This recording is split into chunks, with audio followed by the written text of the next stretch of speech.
কাউকে নাকি ইচ্ছাকৃত বিফ খাওয়ানো হয়েছে। আমার এখন 40 ঊর্ধ্ব বয়স।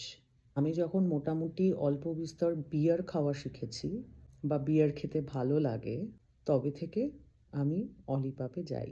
আমার মতো অনেকেই আছেন যাদের হাতেখড়ি অলিপাপ থেকে।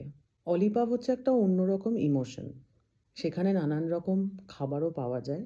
যারা যাই ওখানে বা যেতে ভালোবাসি, আমরা গিয়ে অভ্যস্ত।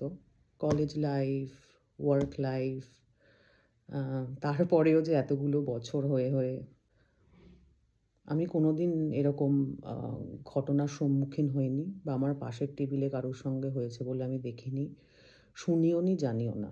এবার যেটা হয়েছে সেটা সত্যিই হয়তো উচিত হয়নি। মানে যিনি বিফ খান না, তিনি খেয়ে নিলেন, তাকে সার্ভ করা হলো। প্রথম কথা তো হ্যাঁ, সার্ভটা করা হয়েছে, এটা একটা বিষয়।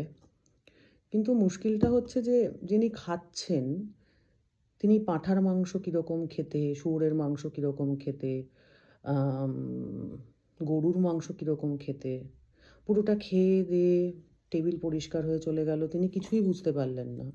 এটা একটুখানি স্ট্রেঞ্জ লাগছে আমার কাছে। জানি না, মানে যারা ওখানে যান রেগুলার, এখনও যান। আমি বহু লোককে চিনি, তাদের হয়তো অনেক বয়স, তারা এখনও যান অলিপাবে। এরকম ঘটনা শুনেছেন কি আপনারা কখনো? মানে আমি তো যাই না, আগে হয়ে গিয়ে থাকলে। কারণ সবাই তো কন্টেন্ট ক্রিয়েটর নন, আর সবাই সবটা এরকম স্মার্টলি ভিডিও করে ফেলেন না। কিন্তু আমার না ওই ওয়েটারকে দেখে একটু খারাপই লাগছিল, মানে কষ্ট হচ্ছিল। পরে দেখলাম থানায় এটা নিয়ে অভিযোগও হয়েছে। ভুলবশত করেছেন। যখন কোনো রেস্টুরেন্টে বিফ, পোর্ক, অন্যান্য মাংস সব বিক্রি করছে, তখন তো আপনাদের এটাও বোঝা উচিত যে কিচেনে সব কিছু সমান থাকে। মানে আপনি তো কিচেনে গিয়ে দেখছেন না, যে হাতা দিয়ে বিফ নাড়ছে সেই হাতা দিয়েই আপনার চিকেন বা মাটন নেড়ে চেড়ে দেখছে কিনা, তাই না?